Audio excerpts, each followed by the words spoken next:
everybody. I open this service with a prayer, and I open this prayer with what I know to be the most potent words I can speak. Thank you. Thank you for this community of loving and kind souls. We're grateful to have each other to lean on and to be here today to learn about sadness and anger at a time when we're recently experiencing both around our extended Texas family. We're grateful to be reminded that spirit is in everything, and our happiness, our sadness, our joy and sorrows, and in the midst of celebration and chaos. Continuing this prayer, I recognize there's only one God, known by many names, but still only one. One Father, Mother, Parent, Creator of the one life. And that life is perfect, complete, and divine. And it is my life now and the life of all people, all animals, all nature, all of us here, all of us out there, all everywhere, come together, united as one family. So from a place of centered focus and calm reassurance, I declare our hearts and minds open as we show up here this morning to learn the spiritual principles that form the foundation of our faith and to trust what we know is true of spirit within us today, tomorrow, eternally. And so it is.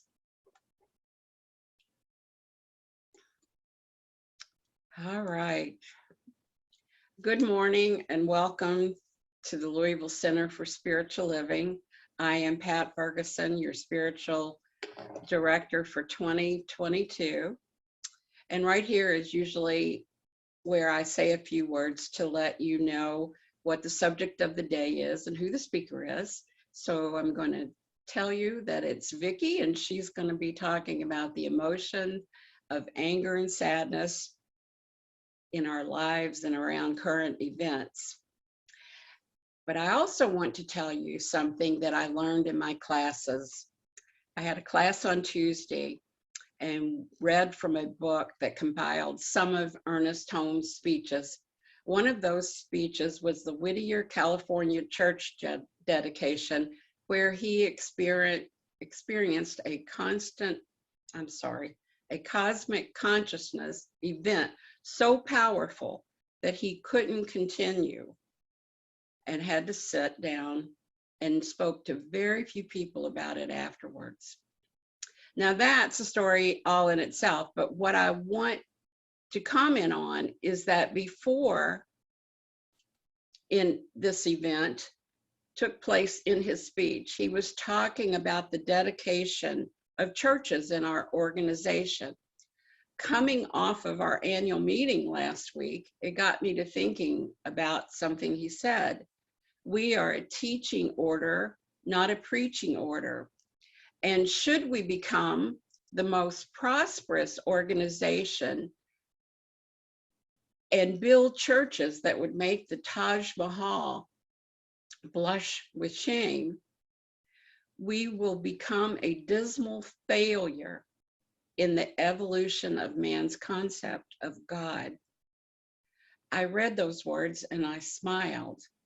I believe if Ernest were here today, he would joyfully welcome you to your Zoom center. He would happily be a part of this small and intimate group. Each week, we are here to teach because teaching the principles and how to practice them is our mission. And so I think Ernest would be proud and he would smile too. As is my custom, I open my morning prayers before this service by lighting the God candle, and I instruct it to welcome you warmly as you pop in, and I hope it's the first thing you'll notice. All are welcome here, and the most important thing for you to remember this morning is that you are welcome here. Join me in saying our mission statement: to teach personal transformation as a virtual community, living the principles of science of mind, and celebrating all paths to God. And our vision statement: a world that honors and respects all people. So for the last time for the month of May, our opening song by Bobby McFerrin, Don't Worry, Be Happy.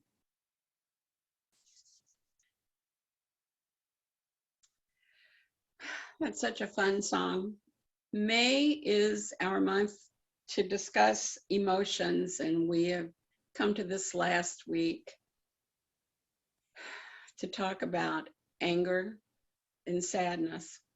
At the center of anger is peace and calm. My sadness is transformed to gladness through love. Please welcome our practitioner of the week for our spiritual reading and our meditation, Tammy Seppenfield. Good morning to everyone. Oh, as always, when I'm your practitioner, I started praying for you when I woke up this morning, and I'll be praying for you all week. When you have a bad day or a bad moment, please remember that. You know, I love our monthly magazine. I don't know how many of you all read it. I read it every day. I think it's just super. Today I'm going to combine my spiritual reading and meditation as one thing, because every month I have a reading, a prayer for the month. And that's what I want to read to you today. I want to share it because it meant so much to me. I want to share it with you, my friends. And the title of the prayer this month, A Good Day to Be Alive. Life is good. It is all there is. It is alive in the stars, collapsing into form as all people, places, and things, just because life desires to know itself in all forms. Life is peace, joy, and desire fulfilled and unfulfilled. It is grace, divine unfoldment, and wholehearted faith. I revel in this good. Like the sea embracing the sand, like a cool drink on a hot day, I let the good well up from inside of me and meet the good in all conditions of my life. Life as me wells up from inside and outside, so I can create again and again. I create a life of good, a life of peace, joy, and happiness. This is not a theory, it is a fact. I am that life restored for my own use and delight. I am.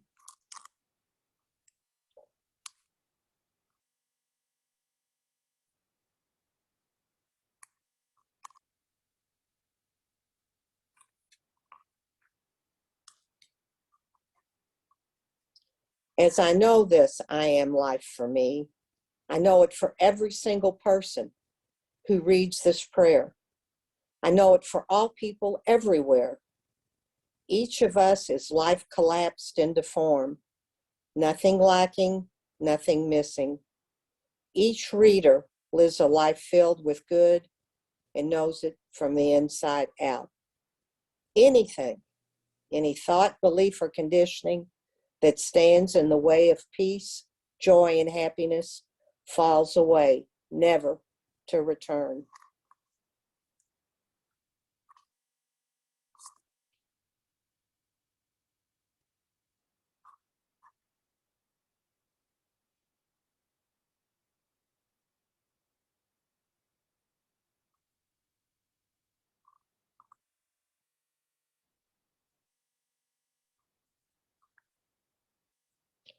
Today is a good day to be alive.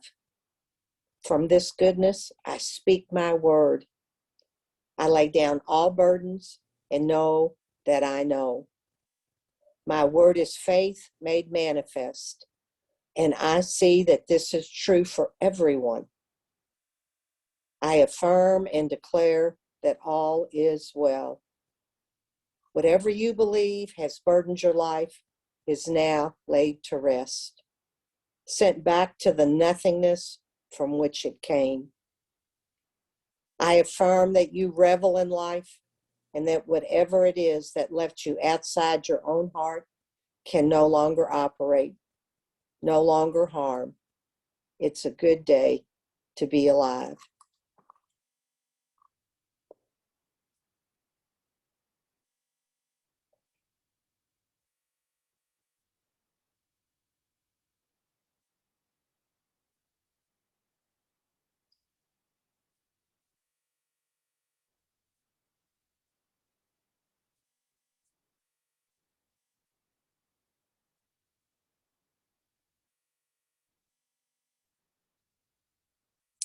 I am grateful for this day and for knowing the magnificence of your life and mine. I am grateful to be whole, perfect, and complete, and to experience this beautiful life manifested.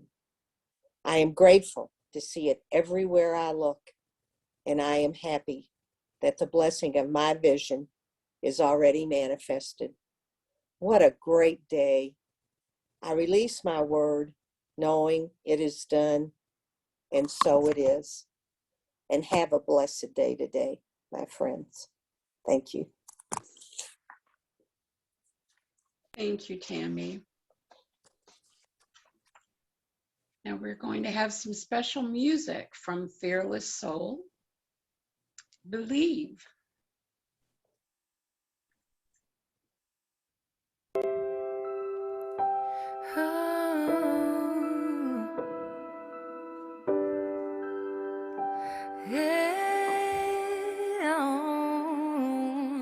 You have to believe in yourself. You have to believe in your ability. You are capable of anything.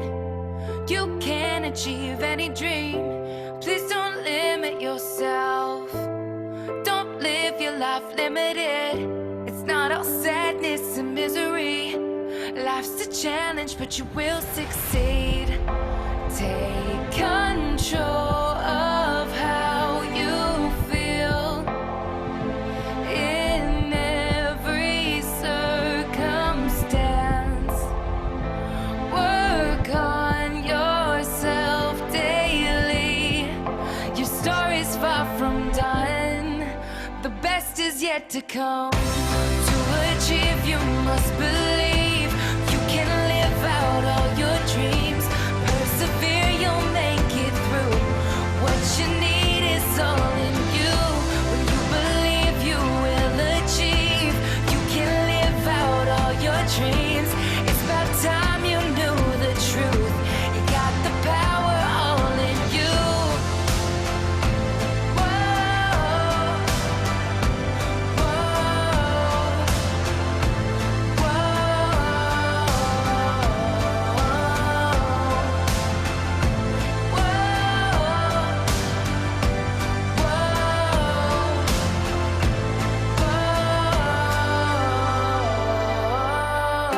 You have to believe in yourself. You don't have to hide anything.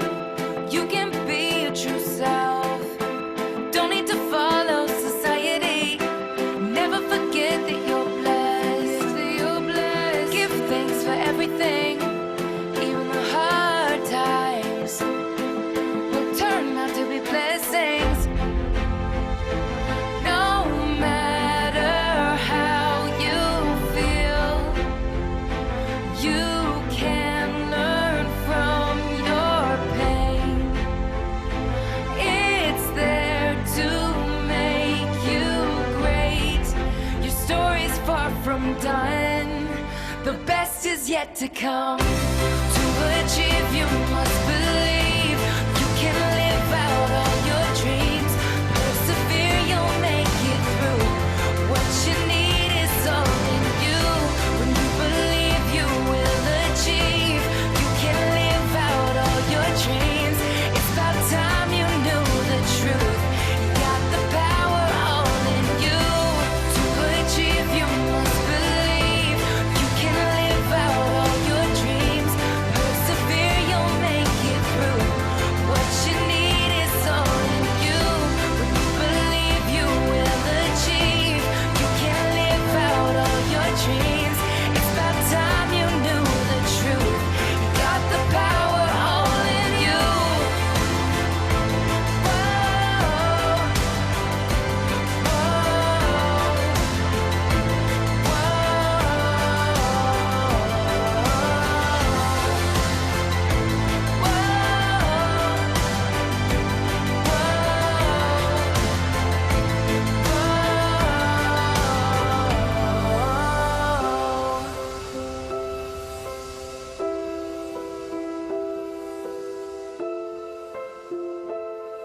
Good morning, beautiful people. I just want to invite us, let's just take a breath. That was such a beautiful song and really a field of support for right here and right now. My name is Vicky Jeter, and I am a practitioner for Louisville Center for Spiritual Living, and I want to introduce myself to our new people this morning and to people who might be seeing this online. Welcome, welcome. If you have been with us on Sundays in May or listened to the recordings online, you know our theme for this month, as Pat said, is emotions. And the message today was dedicated way in advance to anger and sadness. It goes without saying now that there can be no clearer example for us to acknowledge and share from this morning than the tragic mass shootings that have occurred on May the 14th in Buffalo, New York, in a grocery store, and last Tuesday, May 24th, at Robb Elementary School in Uvalde, Texas. Our hearts and prayers are with each of the souls departed, their families, and everyone directly involved. Because oneness is our dedication for all of life and our faith, we embrace it for ourselves as well. Some of you may be thinking and feeling, can we please just talk about something else if there's nothing we can do about what happened? It's understandable that we might be feeling this way, and we're going to talk about that. We choose not to simply turn away from it because leaving it as it is unaddressed will not get us where we want to be. Also, very often the benefits and resolves that we cannot achieve by ourselves alone can be achieved if we share with it in community together. The sadness and anger now is part of the happiness and joy we talked about 2 weeks ago, and our future joys and happiness to come are part of our sadness now. All of life at every level is a whole and complete fabric. The science of mind talks about turning away from the appearance of conditions we do not prefer, but it means turning away from the effects as having no power separate from spirit. We are called to see spirit back of all appearances. This premise is not meant to suggest that we should turn away from people experiencing a challenge or human conditions that need to be attended to and addressed. When Pat and our leadership team initially reached out in prayer, one of the most moving responses we received came from Reverend Dr. Jesse Jennings of Creative Life Spiritual Center in Texas. He is a mentor to LCSL in Living the Science of Mind. Here is the message he expressed. Some of you probably saw this, maybe most of you saw this on our constant contact that Pat sent out right away, but I want to share it together this morning for that purpose of community. So at the end of this reading, I invite us all to share in a few moments of silence. Reverend Jesse said, I don't know what to say, but I have to say something. I understand that we all have our political and cultural angles on current events drawn from our experiences and whichever news sources and online chatter we choose to trust. What unites us, you and me, is a belief in a higher power and an affirmative prayer that directs the law of that power along certain lines. This is why we choose to be a part of this particular faith community. So I am asking you to join me and each other in knowing that while none of us knows exactly what to do materially to reverse the fear, hate, anger, and violence in America right now, beyond addressing the pain and rage we may feel within our own souls daily, there is something that does know, that we call divine spirit.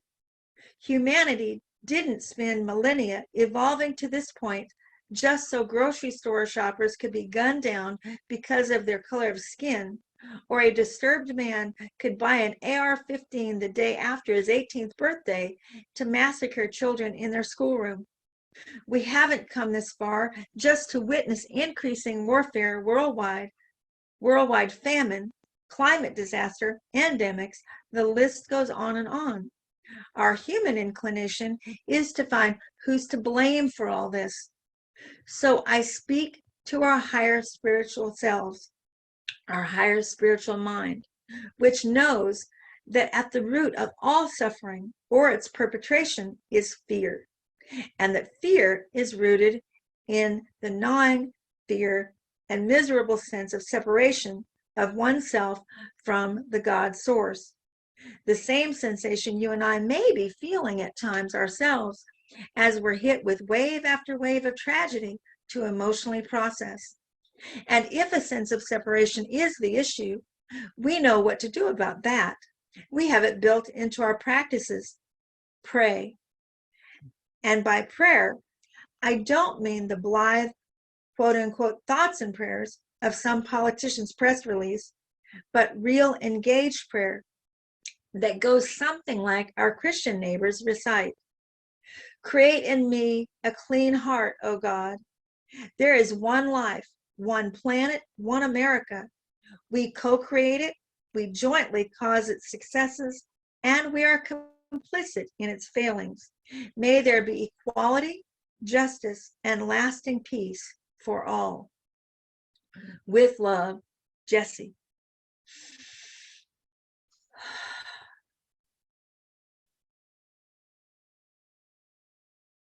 Here, just adding your own heartfelt thoughts and feelings.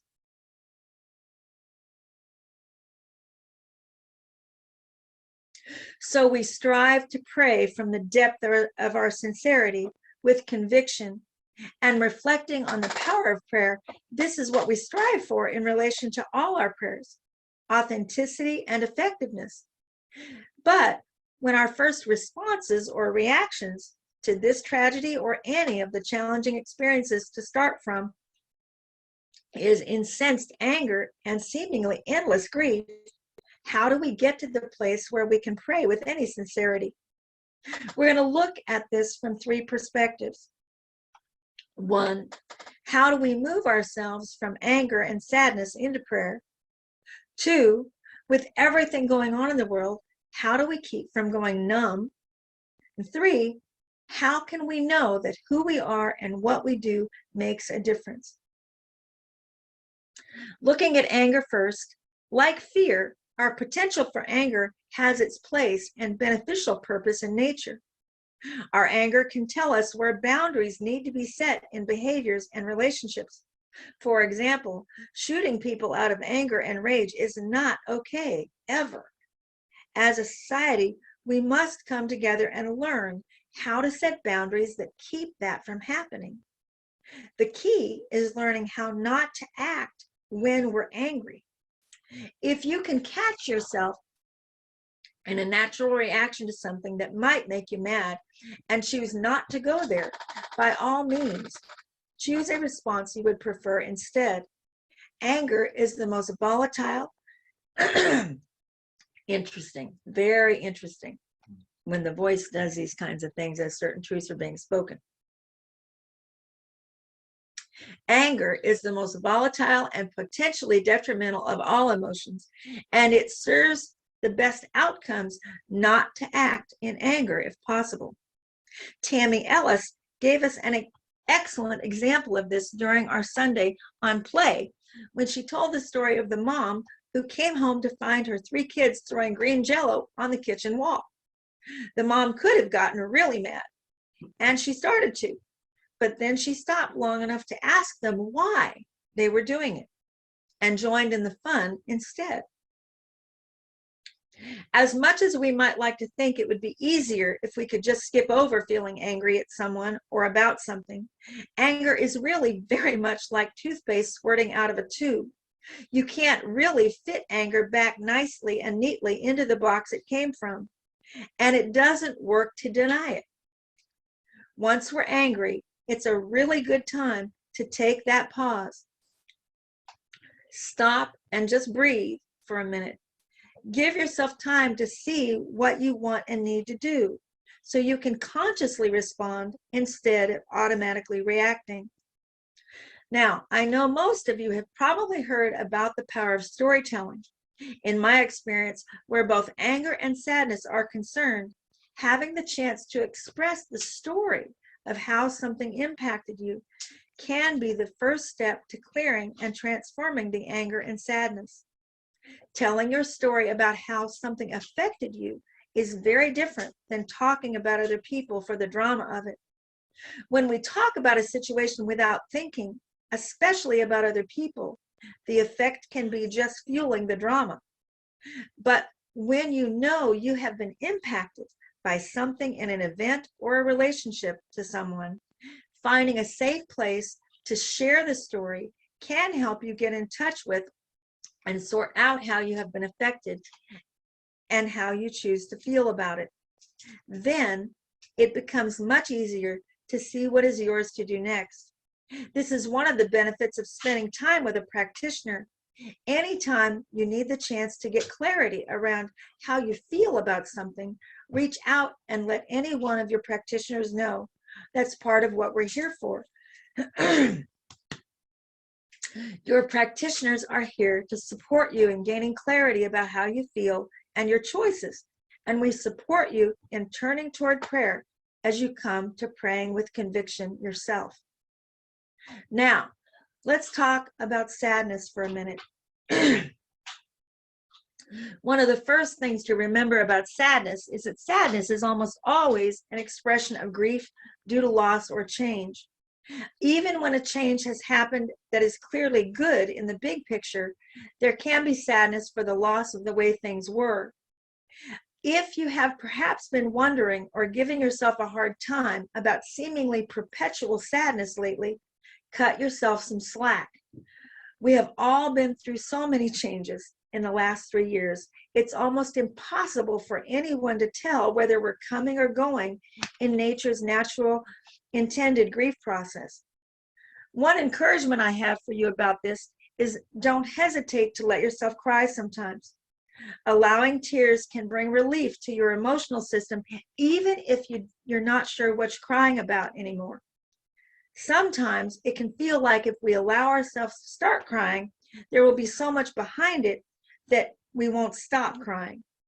If this feels like it's the case for you, getting some support from someone to cry with at first is a good idea. But then crying occasionally can become like good regular emotional maintenance, like taking your car into the shop. And if you know you need to cry, but it feels like you can't, reserve yourself some time to watch your favorite tearjerker movie or read a good story that will get you started. The next thing is that sadness and anger often have a very interesting relationship to each other. There is vulnerability in feeling sadness that may need to be supported before we feel safe enough to allow for tears. And sometimes there are other reasons we can't or won't allow for the messiness of crying. So many people don't like the way they look when they cry. Emotions unexpressed create pools of energy that either bottles up in the body or expresses spontaneously at some point in the worst possible times and places. When this is the case, the defensiveness of anger often kicks in instead. So in a situation or event that is incredibly sad, we find something or someone to be angry about it.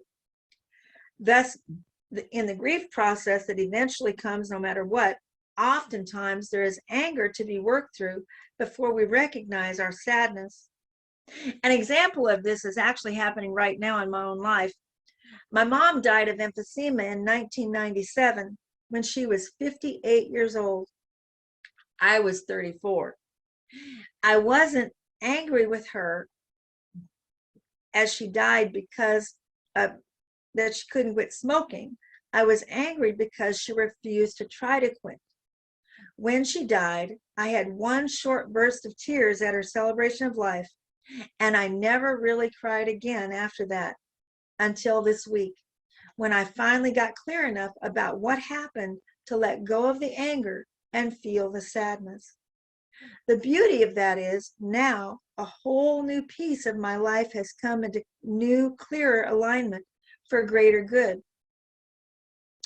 Science of Mind practitioner and therapist Jennifer Hadley said, The anger I felt propelled me to find a spiritual solution, and that has led to the best part of my life.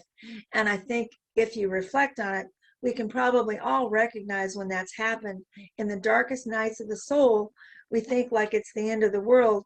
And then one day, after the cycle spins back around and sun comes back up, we look back and say, that was one of the best things that could have happened to me. So the next question is, with all the changes going on in the world all at once, how do we keep from going numb and just not feeling anything?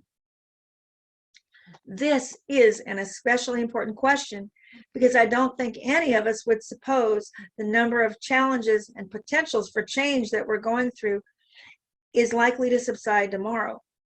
So there are two things I want to offer you about the potential for our capacity of feeling to become exhausted. The first is something we haven't covered since we started talking about emotions. That is, spiritually, emotions are part of the soul level of being. Our capacity to feel is like a unique prism within each being.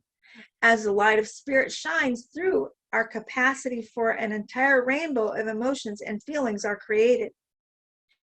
There is a special color in our rainbow for each emotion we experience. It is part of our gift of individuality in spirit. Spirit's all one. We're the ones who do the uniqueness, and this is part of it.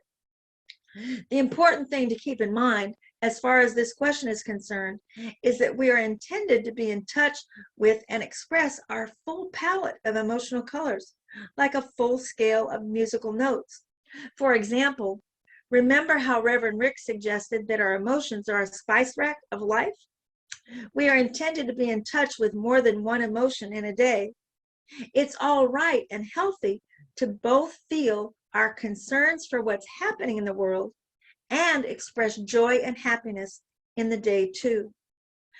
Practicing to flow through your full range of emotions is part of what will balance them out and keep you from exhausting just a few emotions. The second thing is becoming emotionally numb is one symptom of what I have come to call being soul tired. There is a physical exhaustion, which is met with certain aspects of self-care. And then there is soul tired, which is a deeper kind of tired in some ways. If you find you are feeling exhausted, even when you've gotten decent sleep, perhaps ask yourself if you are soul tired.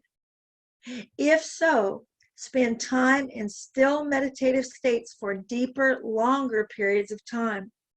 And don't give yourself a hard time if you fall asleep during meditation.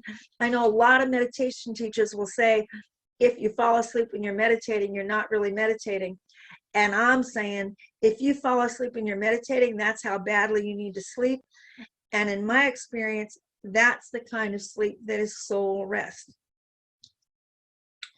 Now, to close for today, I want to describe the power of connecting with people soul to soul, with life moving from our internal world into our outer experiences. Remember that our experiences are shaped first in our inner world, then expressed into the world of effects. In the worlds we fashion inside ourselves, we can choose to see the difficulties going on, healing. We can spend time in kind compassion with people who need it. We can see them all having their needs met. As we do this, and we do it together especially, it holds the doors and windows of spirit open for it all to manifest in form. And as that's happening, if there is something for us to do individually or collectively, that's when it will come to us. So this week, commit to not giving up on believing that together we can be the change we wish to see in the world. Practice being aware and expressing your full rainbow of emotions and get any support you need with anger or sadness. Actions you take in your internal world, what you say inside, and how you pray through love and law is the cause that brings about the new effects. And with that, I will offer us an affirmative prayer.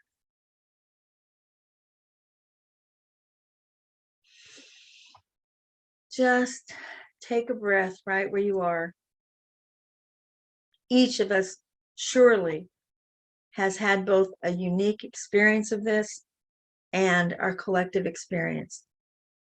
And so we breathe for ourselves and we breathe together,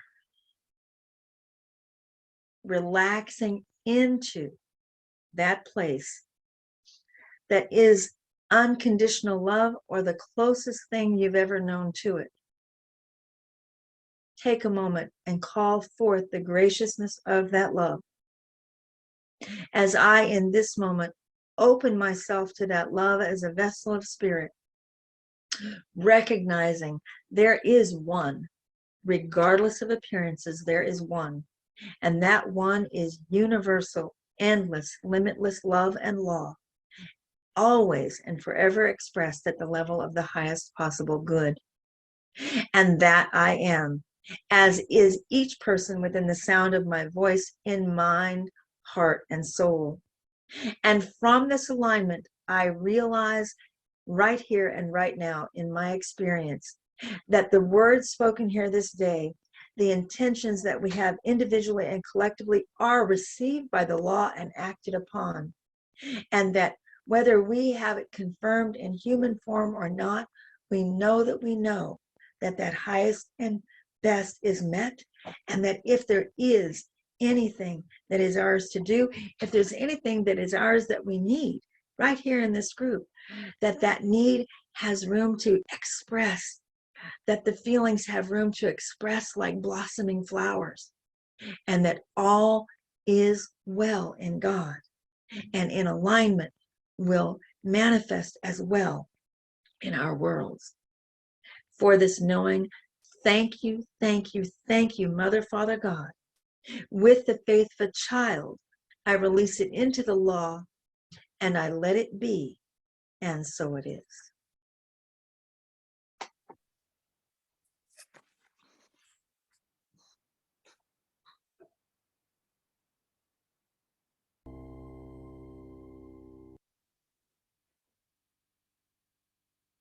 Our prosperity affirmation for the month. Please join with me. I will speak it, and then if you'll join with me. I am free to believe that prosperity is mine. Yes. And if you'll join with me, I am free to believe that prosperity is mine. Yes. And posted in our chat are the different ways you can contribute to our church. And we thank you for every contribution, as it keeps it coming to you every Sunday morning for sure. And now I pass on to Pat to bless. Thank you, Tammy. One God, one life, one supply. Thank you for being the light from within that halos our talents, time, and treasure, and causes us to understand that the flow of all three from us is the same flow that circles back to us multiplied. We are grateful to be blessed in such ways, individually and collectively as a center. Blessing the gift and the giver, I offer these words to the law that only says yes, and I release them there to become evident. And so it is.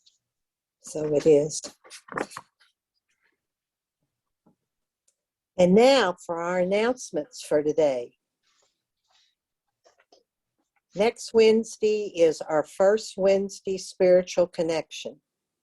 That'll be June 1st, 7 p.m. via our regular Zoom link. Vicky will show us what the Saturday discussion call details and how your special topics and prayer requests are addressed every Saturday at 11 a.m. Eastern Time. The call is a service to LCSL members and is a resource we don't mention often enough. We hope you'll join us Wednesday at 7. Okay. Also, next Thursday, June 2nd at 6:30 p.m. is our men's group via the Zoom link.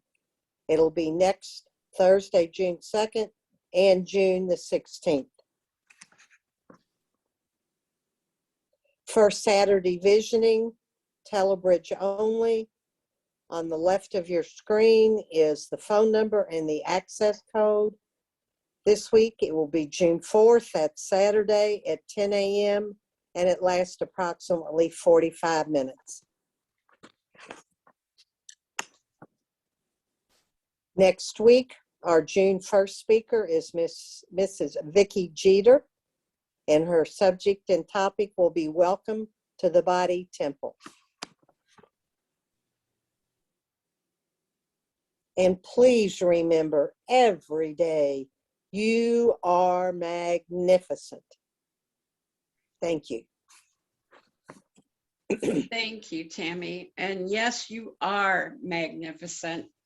And so we'll close the service with our closing song before we go into sharing, and it is Karen Drucker. Thank you for this day.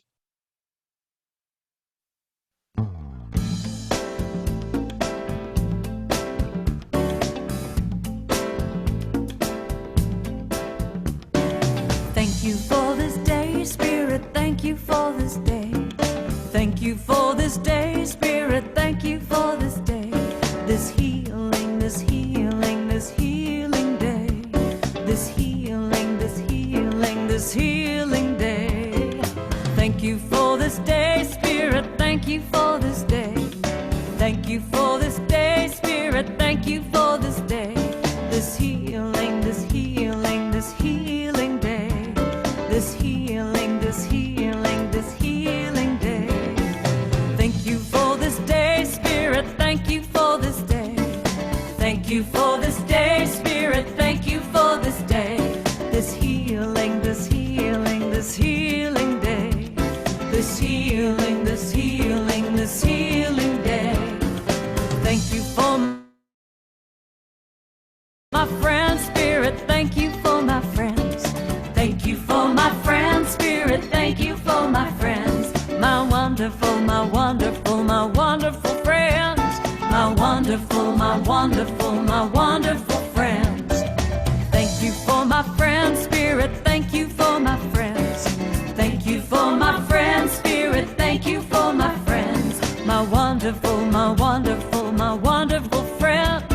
My wonderful, my wonderful, my wonderful friends. Thank you for my health, Spirit. Thank you for my health. Thank you for my health, Spirit. Thank you for my health. My radiant, my radiant, my radiant health. My radiant, my radiant, my radiant health. Thank you for my life, Spirit. Thank you for my life. Thank you for my life, Spirit. Thank you for my life. My glorious, my glorious, my glorious life. My glorious, my glorious, my glorious life. Thank you for my wealth, Spirit. Thank you for my wealth. Thank you for my wealth, Spirit. Thank you for my wealth. My opulent, my opulent, my opulent wealth. My opulent, my opulent, my opulent wealth. Thank you for this day, Spirit. Thank you for this day. Thank you for this day, Spirit. Thank you for this day. This healing, this healing, this healing day. This healing, this healing, this healing day. Thank you for this day, Spirit. Oh, well, thank you. Thank you for this day, Spirit. I want to thank you. I want to thank you. Thank you for this day, Spirit. Every day I say thank you for this day.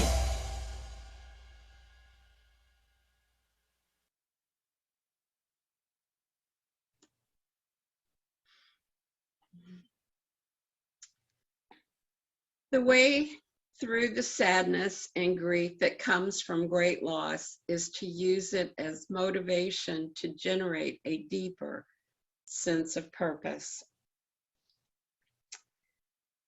Closing this service as we began, for the collective, I say thank you. Thank you, Spirit, for helping us understand our part in the big and oh so real world of oneness. Thank you for helping us in the coming week pray unceasingly to ground our lives in the spiritual principles we hold so dear. We are so blessed to have this day, our yesterday, and all of our tomorrows, blessed in our interconnectedness. We are simply blessed. We know it, and we appreciate all we have and all we are capable of being when we accept not only who we are, but whose we are.